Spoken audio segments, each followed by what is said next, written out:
My name is Jenny Ross. I'm the manager of the Ingeus Centre for Policy and Research. Ingeus Work Directions is an employment services provider that works in partnership with public employment services and municipalities in France, Germany, Sweden and the United Kingdom.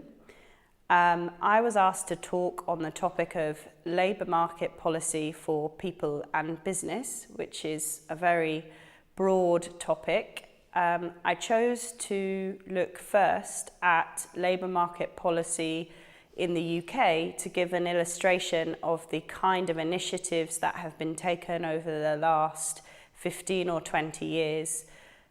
Some of the examples include issues around activating inactive populations, improving the incentives to move into work through national minimum wage provision and financial incentives. I then moved on to looking specifically at support that has been provided to people to help them to move into work. I looked at this in a number of different stages. Firstly, an assessment phase, looking at who unemployed people are or inactive people are in a locality, what services they were accessing, what kind of provision for training there was, what kind of jobs were available in the labour market, and what kind of skills people needed. Secondly, we looked at, within that group of people who are unemployed and inactive, how to choose the groups you were going to invest in or prioritise. Thirdly, we then looked at how to design support for those groups that you had chosen to prioritise. What kind of activities and investment would make sense for those groups? So did you need to invest in support to help them with issues of health or debt or housing or English language or main country language provision?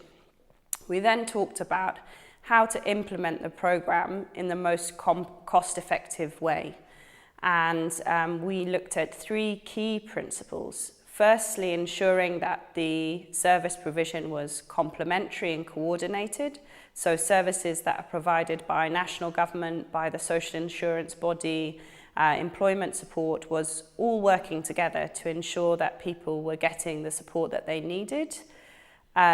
Secondly, to look at issues of ensuring that everybody was focused on moving people into sustainable jobs. And thirdly, that there was clarity and transparency about roles and responsibilities for all who are involved in the implementation. Finally, we looked at the issue of the monitoring and evaluation of the programme and making sure that if programmes were not working because of changed circumstance or not being as effective as possible, there was the opportunity to change them. Secondly, the second element of the talk was about labour market support for business. We had talked a lot about this over the previous days in the conference, and some key priorities had been highlighted.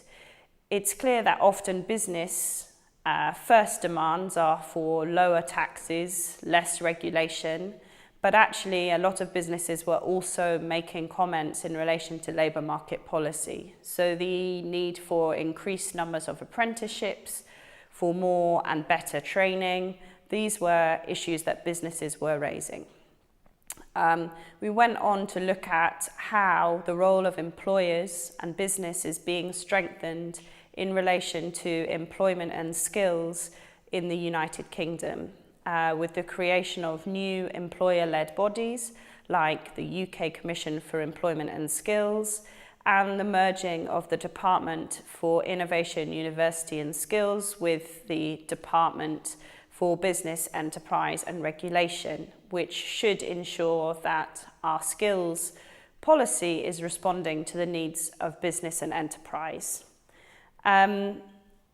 At the end of the discussion, I think there were key points to highlight. The critical nature of bringing together labour markets policy in relation to supply and demand in order to boost productivity, to ensure that people are not left behind in the recession, and to ensure that we exit recession as soon as possible.